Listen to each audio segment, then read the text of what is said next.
Yo, yo, yo.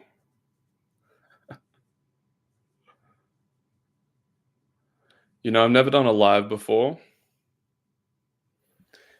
and the thought occurred to me this morning in the shower, even though there's no one here right now. But it's a really good question Josh Putnam asked, which was, "What is the most personal risk I can take right now?" There's something about like unfilteredness of, um, like if you do a video or something. If you do a video, there's a sense of like you can always edit mistakes and stuff, but there's such a rawness and vulnerability to going live, which is awesome. So yeah, we got someone in here. Hello, you want to say hi? Don't know. This is the first time I've done a live. Can I actually see who it is? Or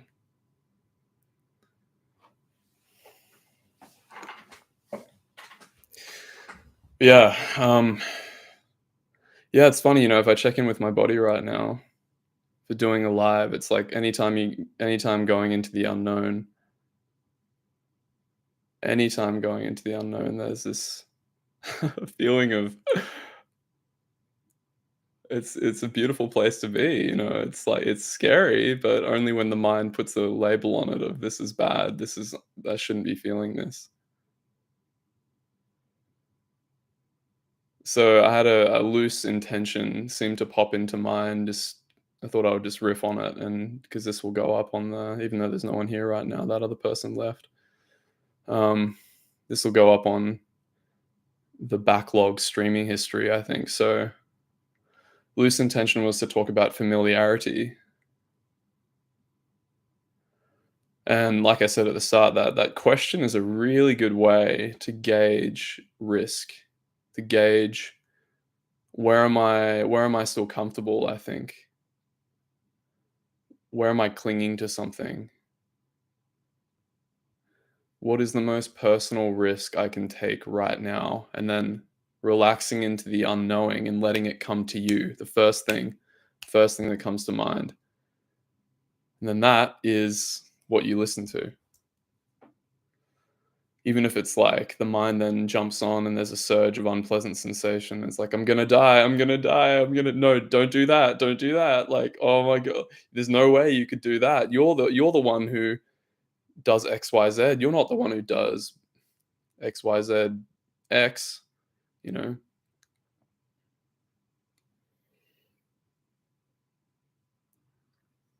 So that's a really good question to ask, and it ties into familiarity. Like, for a super long time for a super long time even the meditation practices, even the 1 hour, 2 hours of meditation practice every day comes with it this degree of familiarity, routine, predictability. Just listening to a live from Josh Putnam this morning, and he said that when he was speaking with a client that um, it's a gentleman who would had the same morning routine for something like 30 years. Like he would get up, read the newspaper, make a coffee, walk his dog, and then one day when he had a conversation with Josh. Josh told him to not drink coffee, not make a coffee this morning. Don't make coffee. And the familiarity of making coffee for 30 years, you imagine the discomfort in this person, right? So, yeah, we cling so much to familiarity. It's insane. And I think I reflect on my experience and translate that to my experience. And it's something like, oh, hey, someone's come in. Hello. Um, translate that to my experience, and it's something along the lines of like I had a meditation practice for ages and ages, like 2 hours every day, and it was um, there's a certain degree of safety in that, and routine and rigidity. It's like we get so familiar with that known, even if it is quote unquote spiritual, that it becomes the our safety point, our anchor point. And listening to a really good conversation with the people on Angelo Dilullo's channel, like Alma, Josh Putnam, Ishwa, Mark Lakey, I think, all the troopers, is like there's such a degree of familiarity in that, like we can fall into familiarity with suffering actually. So especially like the direction I'm taking my channel lately is with social anxiety. It can be like if I'm the one who is socially anxious and I'm the one healing from social anxiety, then one day I'll be able to get over it. But why not be able to get over it right now, in the next moment, in the next social encounter you go out into? You know, it's familiarity. It's safe to be socially anxious, actually, which is ridiculous, but that's what our mind does. It's like what's familiar? So it's like our mind is constantly justifying itself to suffer, justifying its right to suffer. We've got a couple people here. Hey guys, I'm just speaking to myself here in an echo chamber because I wanted to do something a bit riskier today, not rather than just a familiar like get up, do XYZ routine. So you can say hi if you want. If you're not, it's all good. Oh, okay. Everyone's gone again. um,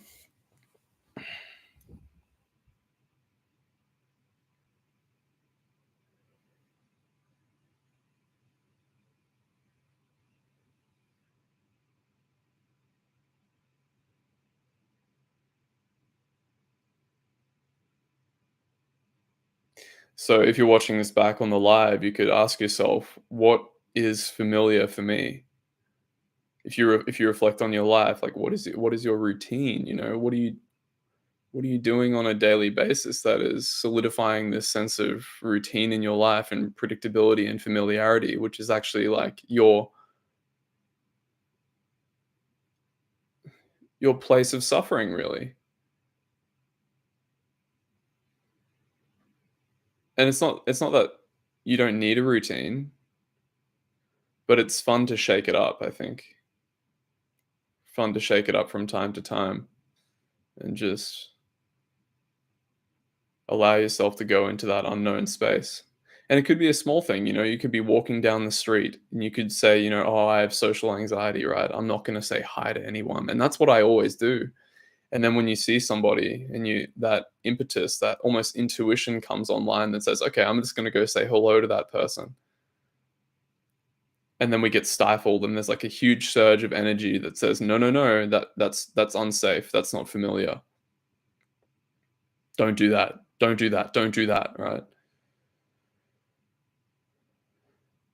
But it's like, how much can we then lean on faith? How much can we then lean on faith and then just relax our awareness? Just soften into the experience, soften into what's here, soften into the experience of that surge of sensation. That's all the familiar thoughts and patterns. No, no, no, not you. You're not the one who talks to people. You're not the one who says that. You're not the one who says hi to people. It's like, can we soften into that? Relax our awareness out, just have that sense of love and unconditional acceptance of what's arising, and then just take that step. Hello, hi. And then there might be fear. There might be like, oh my God, I actually said something. I actually did it. But you know what? At least you freaking took a step into the unknown. And how riveting is that? How exciting is that? That's awesome. And then I think that muscle, my experience has been that muscle just keeps growing. It keeps getting better, keeps getting bigger, keeps getting more swole, more jacked, more shredded. The muscle of unconditional love. Um, so that question, what is the most personal risk I can take right now? And that can be continued to ask, that can be like a gentle inquiry. And it's just like a softening into that question, softening back, opening up awareness, and just listening, like just listening.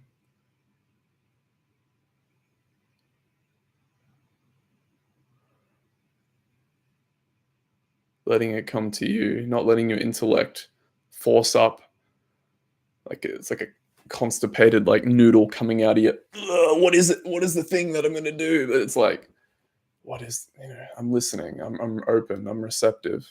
I want to be shown, like, show me what is appropriate for me in this moment.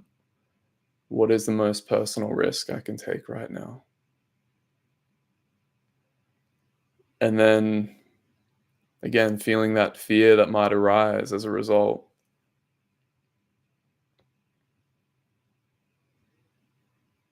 and then softening into that fear, and then dropping the label that it is fear. Because there's so much subtle narrative that gets tied into these sensations. Like even right now, I've never done a live before, and I can feel certain sensations in the body that and thoughts that are firing off that say, "Don't do this." Like, what are you doing? Like this, this isn't familiar. There's not many people. Blah blah blah. It's like that surrendering back and just that acceptance and feeling of what is, what's here.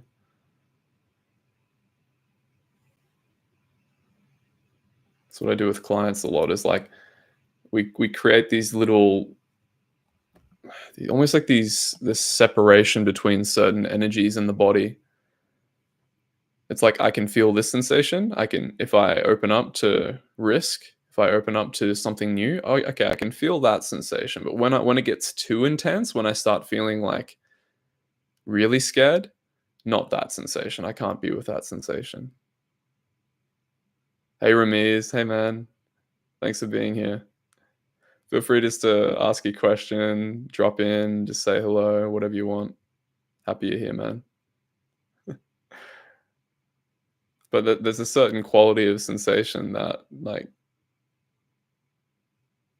we distance ourselves from, like a tightness in the gut or something like that. It's like even if we've trained our attention to be able to be in the body and accepting sensations as they are through a meditation practice or just through our own natural inquiry, there's a certain quality of sensation that it's like, I can't handle that, is the narrative that gets superimposed onto that. And we chuck on this little label, this little inflection of thought that takes us for a loop, takes us for a ride. And then it's like it's pulling for us to fall back into the familiar space that we know very well, like our routine, our our typical habit force of mind.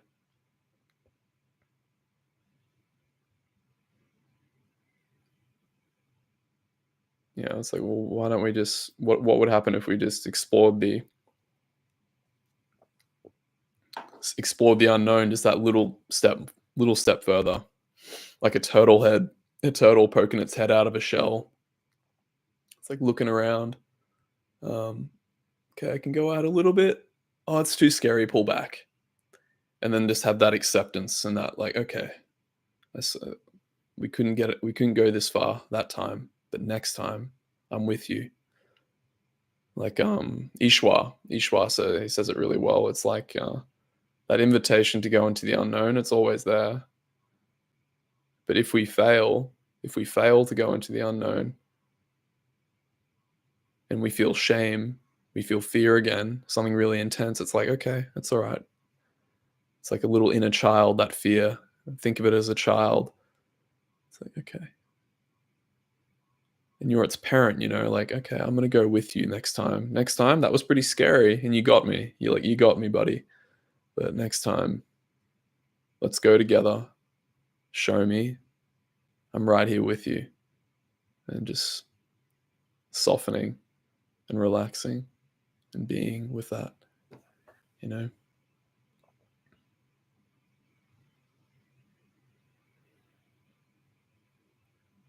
in every social encounter, in every waking moment of the day. It's like, how much can we invite that in?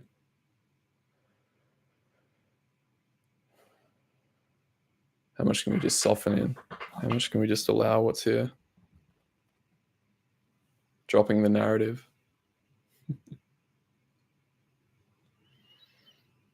Feel free to say hi, guys, if you have any questions, or if you just want to chat, just have a conversation. That's what I'm here for.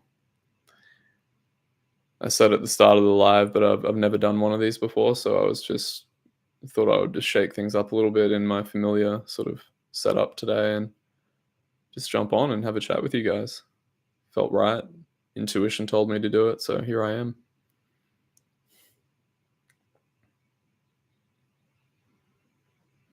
Whereabouts in the world are you, Ramiz Mortada? Whereabouts in the world are you, man? I've had a conversation before, I think. I remember your name from email exchange.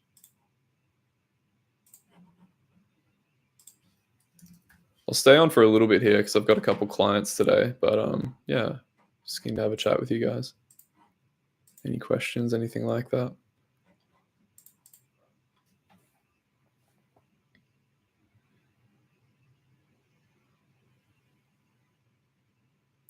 So if you're watching this right now, a really good place of practice that I've found to be very profitable, especially if you watch my sorts of videos, this is probably something you're interested in, is like, if you feel into the body right now, if you feel the sensations that are going on,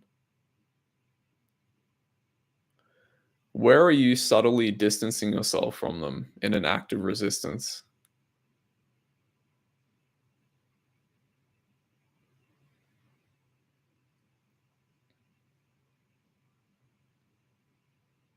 Ah, cool. Egypt, yeah. Oh, Ramiz, yeah, dude. I remember you now. Sorry about that. Yeah, that was a really good conversation we had.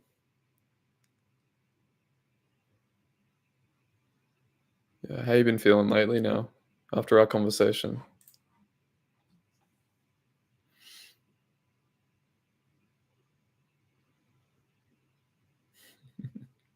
I remember the energy there was very intuitive, very yeah, like in the moment. I love conversations like that where it's very energetic.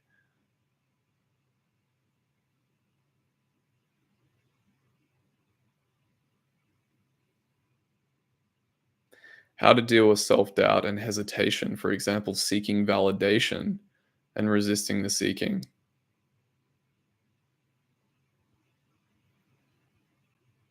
Well, self-doubt is a funny thing, right? It's like it's so chronic and it's so pervasive in pretty much every human. And before any spiritual insight, it pretty much commands most of our experience. But in the theme of what I've sort of been feeling into, my take on self-doubt is we can actually create a bit of familiarity around doubt, self-doubt. You know, it becomes this thing that it's safe.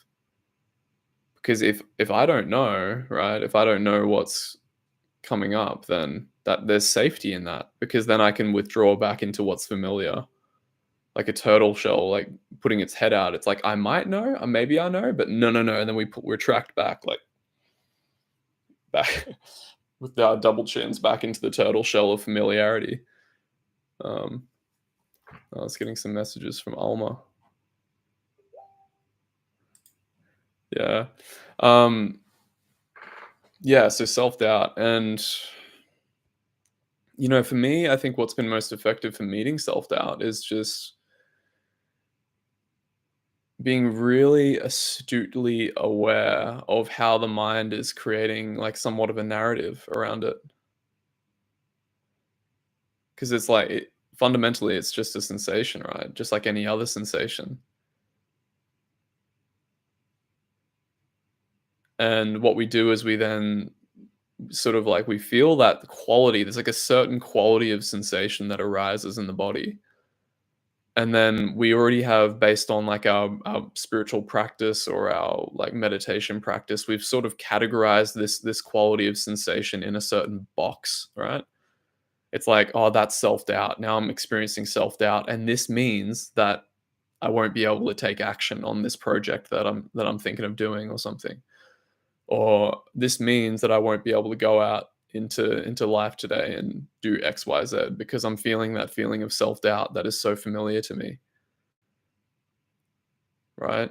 So, but I think the key is especially when it comes to awakening, but I guess even practically speaking, I don't even know if this is awakening, but like who the hell knows? But just the capacity to, when you're feeling that familiar quality of sensation that the mind puts into this little box of like, this is me, this is who I am, and this is what it means about me. Most importantly, it's like, can we, I think Josh puts it really well, it's like, can we listen for the little whispers that say, like, you can't do it, don't do this. And then just being able to feel that thought, as that thought formation as it arises and coming back into the body, and just feeling the sensation and like, is this self-doubt? And then like with that curiosity, is this even really self-doubt I'm feeling right now? Like, how can I even know that without it being a thought? He said, for example, seeking validation and resisting the seeking. So seeking validation and resisting the seeking. Yeah, okay. Yeah, and I think that's really good. That's where curiosity comes into it, like I was just talking about too for me. Like my experience has been that, okay, sometimes I do seek validation. And I'm always conscious of it if I'm like producing a video, or like that thought just occurred to me right here and now. It's like, is this some way of seeking validation, right? And like, especially with putting content on YouTube, my god, like there is it's a validation sink. Like you're looking for validation. Like, and I've had to meet that energy so many times with producing videos. Like it's like the one who I want to be, the one who knows. I want to be the like soft spoken spiritual guy or something, or whatever the hell it is. And it comes out in all these different ways of like validation seeking. And I could say that I'm above that, but I mean I'm just a human. I feel like we all have these thoughts, even if you're super spiritual. But it's just the degree in which we're buying into it, I think, is the key. If it's chronic, right? Like, so you said, for example, seeking validation and resisting the seeking. If it's a chronic pattern that keeps coming up, and you can sort of like in the moment capture the fact that it's really causing you quite a bit of suffering, I feel like shadow work is really valuable there. So like like, so you said, for example, seeking validation, and then all of a sudden there's this like meta thought over the fact that it's like, oh, I shouldn't be seeking validation, and that keeps happening for you. Then maybe like look into that. So like, if it feels right, if it comes up in the moment, like what are the sensations you're feeling? You can like soften into the body, feel those sensations in the body fully. And when I say fully, I mean like you're like like surrendering into them, like like let them be so fully there, right? So resisting seeking, let it be so fully there. Okay, I'm resisting seeking. Okay, there's a narrative there. Let's bring it into that sensation and explore the view of that sensation. It's like, how does that sensation see the world? It's as if it's like a little child in you, right? Like this little young Ramiz who's like, or not even Ramiz, like it doesn't have to be you. Like it's almost like a energy that's been transmitted from human to human to human, and now you are able to meet this beautiful energy of resistance to seeking validation in this example, uh full on. And it's like, hey bud, come here, like I want to know what your view is. I want to understand you, like you can be here. I'm not going to push you away. Even resistance, I'm not going to push you away. Like you're welcome here. And then just again paying attention, are there any thoughts that are like, I can't feel this, I don't want to feel this resistance, I can't do this, and just keep bringing it back into the resistance. And it's like, okay, what does it have to say? um might be like, spiritual seekers don't seek validation, and I'm failing because I'm seeking validation, or something like that. Yeah. That's like, oh wow, that's a thought, that's a belief. Spiritual seekers don't seek validation. Holy shit. Like, wow.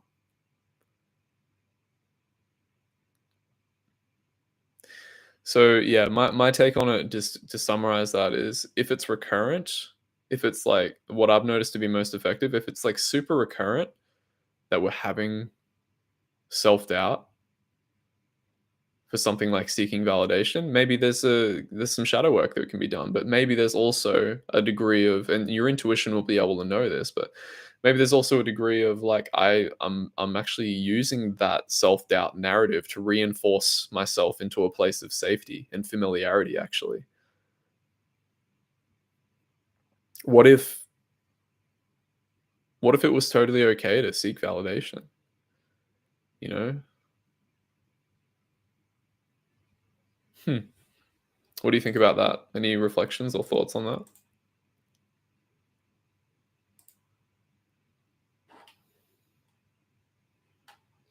And we got two people in here, so Ramiz probably and somebody else. Feel free to ask questions or just say hello.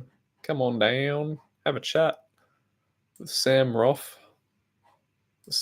dude, the Aussie dude. Um, I should talk more a little bit more about social anxiety. Then I might wrap it up. I'm just thinking, like, do you guys have any questions about social anxiety in particular, as maybe as it relates to spirituality, or maybe I can just start riffing off on some things that spontaneously arise to mind.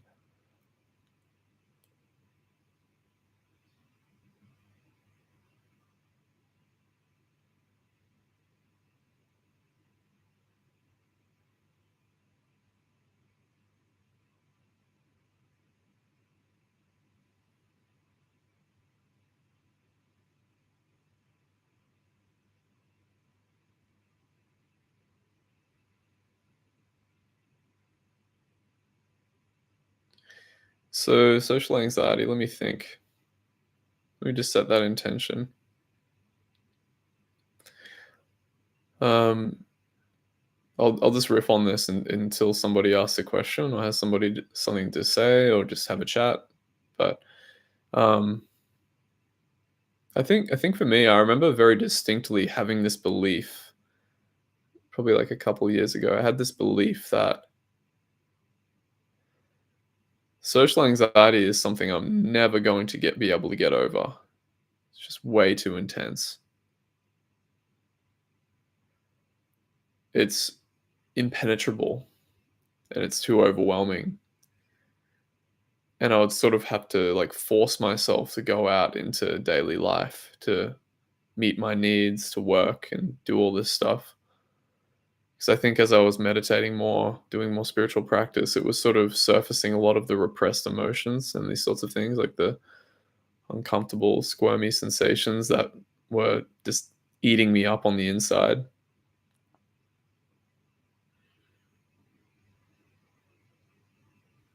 I'm just trying to reflect back into that time, how I felt.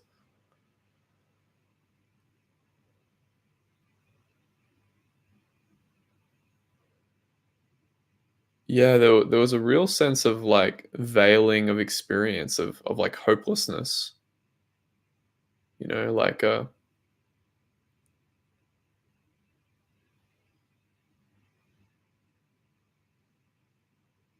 very deep, pervasive self doubt that permeated experience. That basically said like you're stuck this way forever. You think these spiritual practices are going to work for you. You're too fundamentally broken to get rid of it. It's going to be with you forever, something like that. And if this isn't for social anxiety, I would ask you, if you don't experience social anxiety in this call, then I would invite you to question what is the equivalent for you. Like, is it social anxiety? Is it self doubt? Saw your comment here, Ramiz. I have a belief that I can't make authentic connections and making friends while having social anxiety without masking. Beautiful, man. That's a really good thing to see. That's beautiful. Thank you for sharing so openly like that. Yeah, man. See what you just said is a belief, and you even said it's a belief, right?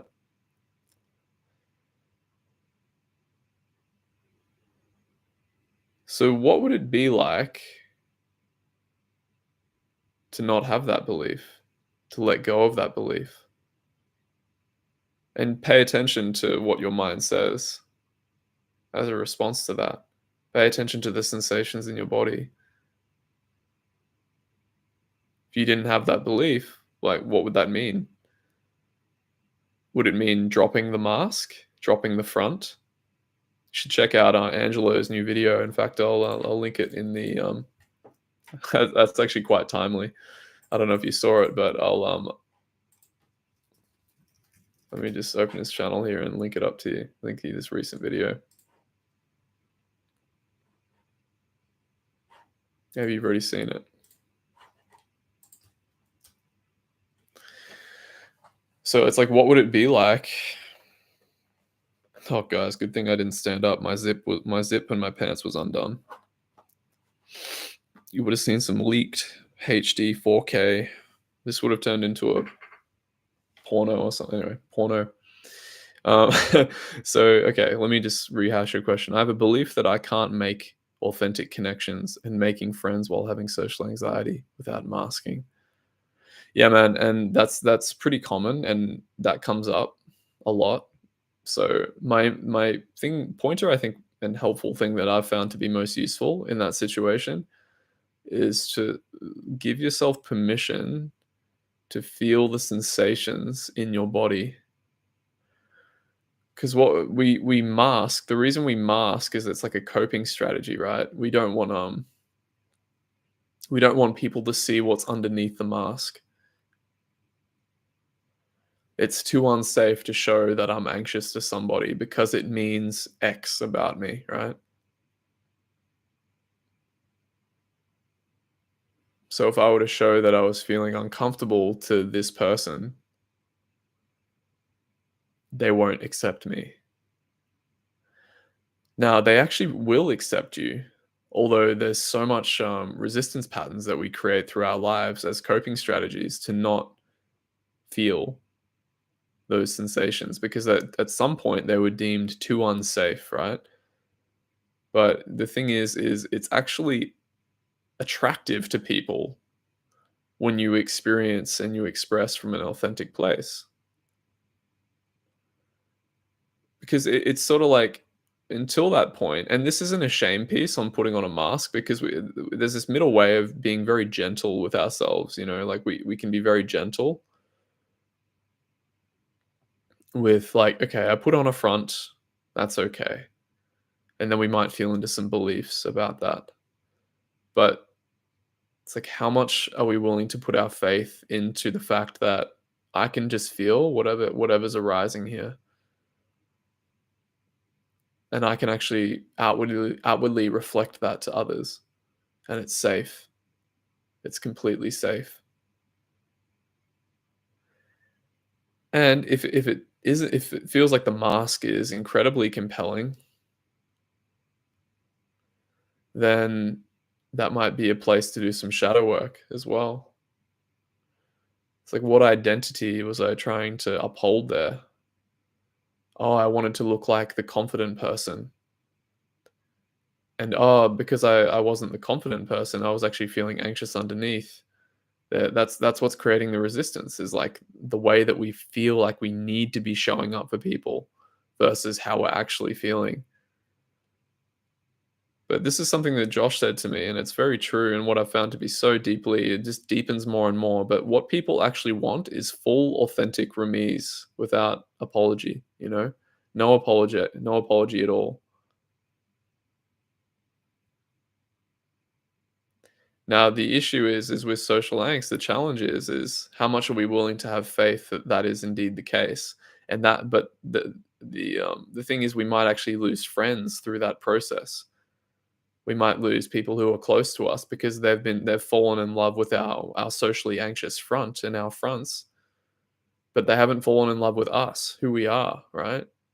So they've fallen in love with a fake, almost like a artificial version of ourselves. So how much love are you willing to give to yourself by being what you're actually experiencing in the moment and reflecting that outward to others? That's what we do with social anxiety is we're constantly looking to extend our arm out and the thought is probably fundamentally, what are they thinking of me? What are you thinking of yourself? How much do you love yourself? Right? And you might lose friends. You might lose friends by because if you built a lot through masking. But yeah, man, it feels to me to be very worth it. Authenticity, honesty, trust, they seem to be the most important things that show up over here for me. So, and my experience has been that it's kind of thrilling, you know. It's kind of you're really breaking the mold of what you find to be familiar, and there's fear that comes with that. But then once that fear comes, you just become that fear. Just be that fear. Be willing to show it to other people unapologetically. You know, you don't need to have like a mental breakdown in front of them, but you can just at least feel it fully and just inhabit it and almost like this softening into like, okay, that's how I am right now. That's just what's up.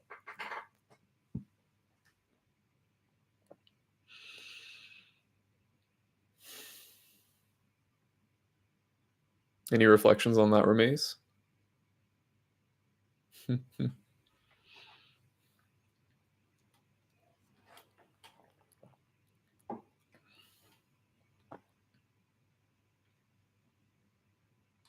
And check out that video from Angelo. It was pretty poignant that you asked about masks. I love Angelo, man. He's been such a huge influence for me. Angelo Dilullo. He's just um, such a.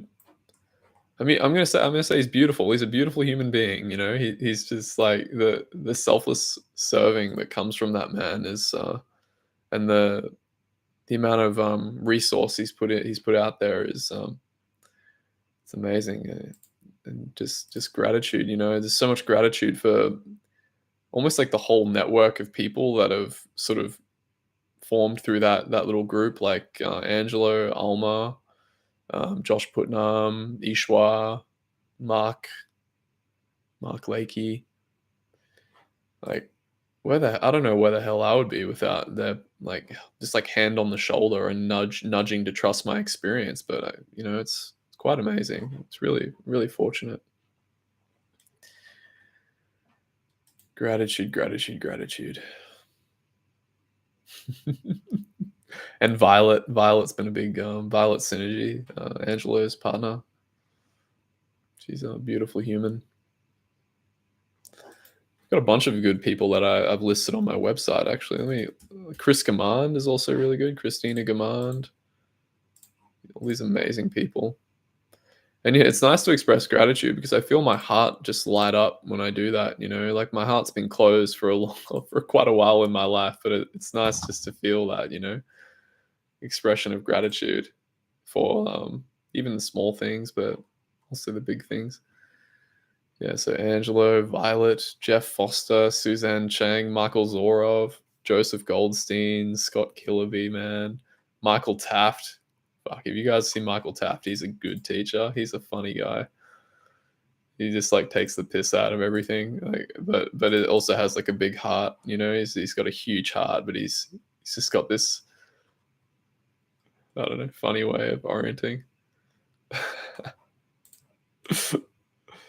So I believe that if I show my fear authentically, I would get stuck with this image and might create a sticky dynamic in that relationship of being anxious, the anxious friend. Okay, yeah, that's a really good belief to see. So that's like the next layer, right? That's the next layer of belief. And that's where curiosity is taking you. Believe that if I show my fear authentically, I would get stuck with this image and might create a sticky dynamic in that relationship of being the anxious friend. So you're worried about becoming the anxious friend who's like a bit of a burden or something. Here's the thing though, is when you're orienting with curiosity to like what you just identified is perfect. Like that's a belief, right? So it's like, what would be the case? What's at risk for you? What's at risk for you if you were to be the anxious friend? And what does it look like to be the anxious friend? What are your judgments of yourself if you are the anxious friend? right? So I wonder if you really explore that resistance. There's all these like resistance patterns that come in that are saying, if I'm the anxious friend, that means X about me. If I'm the anxious friend, I'm unworthy to be around. Yeah. So just keep that curiosity, dude. Keep following it. Like, where else does that lead you? Where else does that lead you? Keep following that. But also pay attention to whether there's like another sort of background belief here that's like trying to, it's almost like the one who's healing from social anxiety. What if that just softened?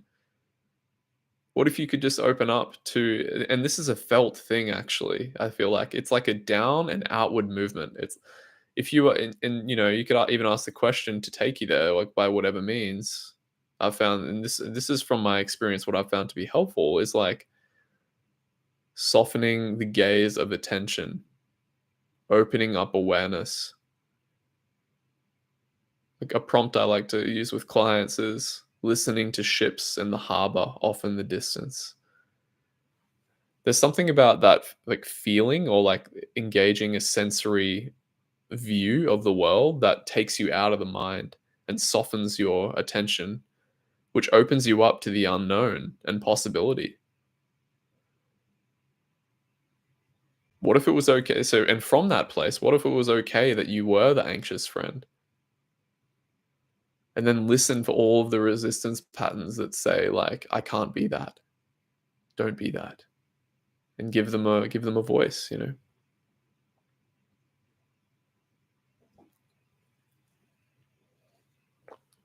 You can keep going with that. I'm curious. Like if you want to keep sharing, I'm happy to like go down that rabbit hole with you. And I, you know, this is the sort of stuff we would do in session. We would just take that deeper and deeper and deeper and deeper. And then in the next social encounter, you never know. Maybe you could be the maybe you can be the anxious one. Maybe you can be the ecstatic, joyful one as well. Maybe you can be the miserable one, the sad one. Just like leaning that little bit more out into the unknown each time. Or maybe stepping the whole way out into the unknown. Yeah. Does anyone else have any questions? Hey Lex. Hey, thanks for being here. Welcome to the party. The party of four. Oh, party of five. We got five people. You. That's my it's my calendar going off. I've got a call with a client in um 20 minutes, so I'll wrap this up probably at the hour mark. We're at 43 minutes at the moment, so I'll go for a little bit longer here. How you doing, Lex? Good to see you here. Yeah, just if you want to have a chat, drop some questions. If you have any questions or anything like that, feel free to hit me up, and we're just having a conversation here. So, where are you from, Lex?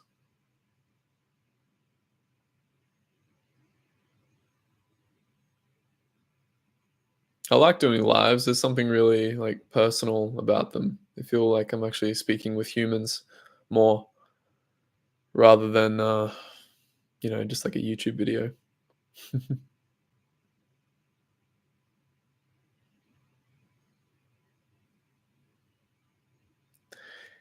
I wonder if you guys, if you're open to it, if you reflect, if you just soften your awareness, open up your aperture of attention. Again, I mentioned before, a good prompt for that is like listening to ships in the harbor off in the distance. What is on the forefront of your hearts right now that you want to talk about?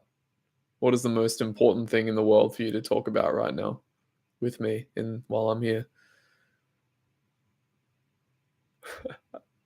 I love that question. Gets right to the heart of things, you know. What is most deeply true and authentic in your experience? And it doesn't have to be seeking or anything like doom or gloom or like spiritual things. It could just be like, hey, I'm just happy to be alive today. I'm just really happy to be alive.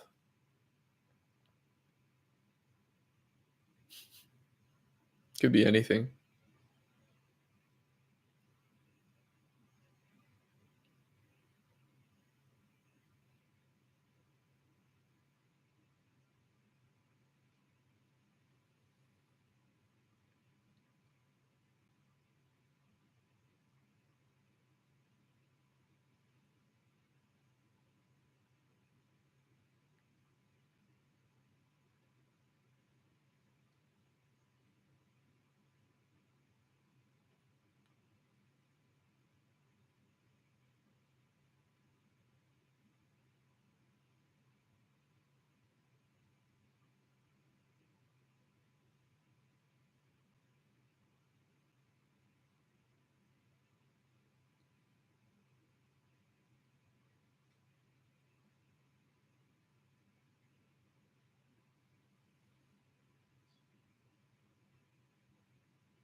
Trying to think if there's anything else to feels alive here.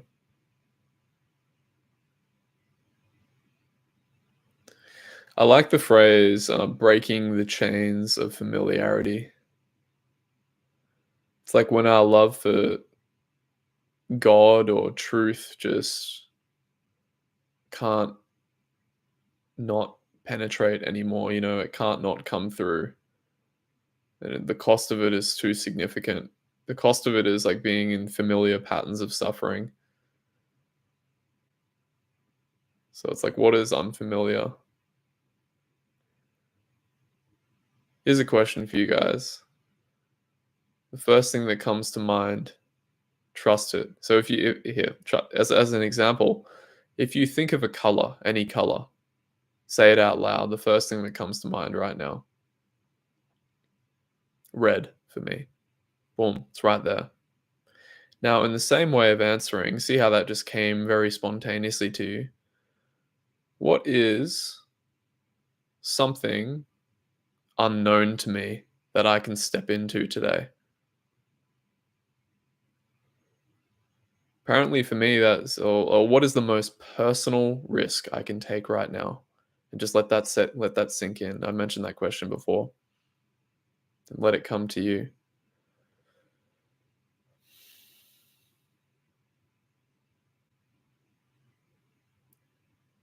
And I wonder if you can just take that step, just go in that direction. Take that next step. Oh, also, happy Halloween! Forgot it was Halloween. Spooky, spooky, spooky. Maybe that's why that question's coming up because it's spooky.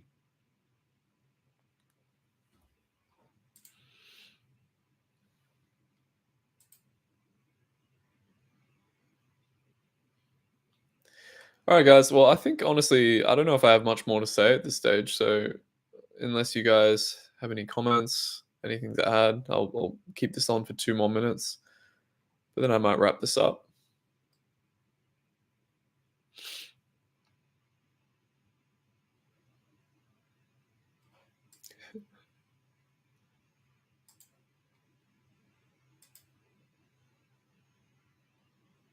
Okay, Ramiz. Okay, let's see what you said here.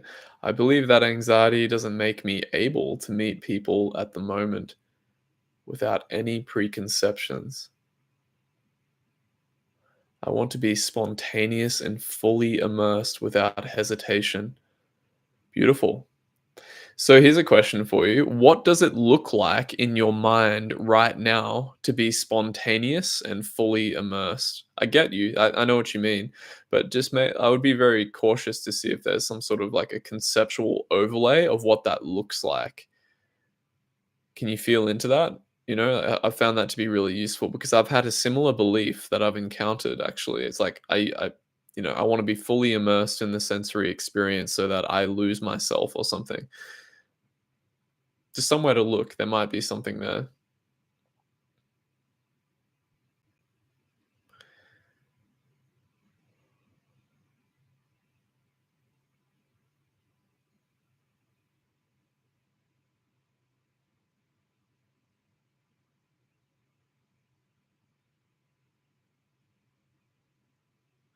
Yeah, and also notice what you just said is sort of resistance to the anxiety itself. It's like if I have anxiety, so you said I believe that anxiety doesn't make me able to meet people at the moment without any preconceptions.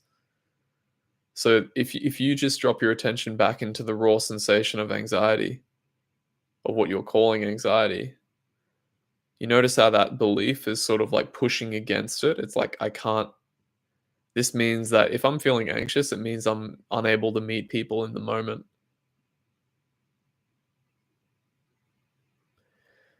Does spontaneity not include being anxious? Does being anxious is being anxious separate from being joyful in a social situation? If so, why? What are you worried they'll see you as? Like what if you were so anxious that you crumbled into a puddle of goo in front of them? What's at risk if you did that? That might help see more resistance in experience, perhaps.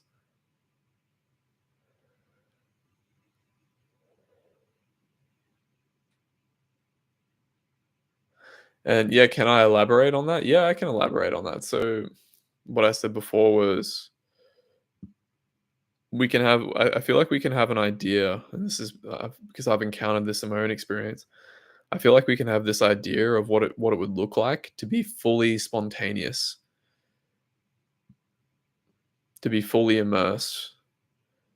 And that idea for you something like, "Oh, I won't be feeling anxious?"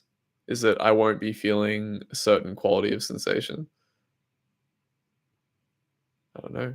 You have to look in your own direct experience. I can't tell you. Like, but yeah, it's a good question to ask. I feel like.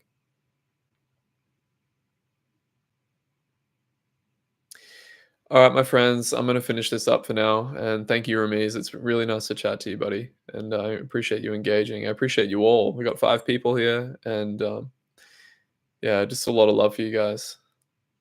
Just a lot of love for you all. Gratitude for you all. I appreciate you tuning in, just hanging out. Appreciate you supporting me in this first time doing a live. Um, it's the unknown for me, and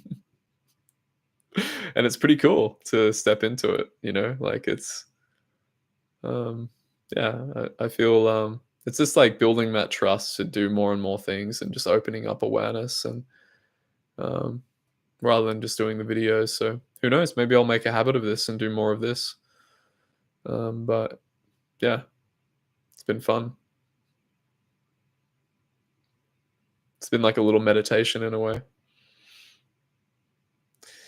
Much love to you guys. Enjoy the rest of your day, and yeah, I'll see you soon. Bye.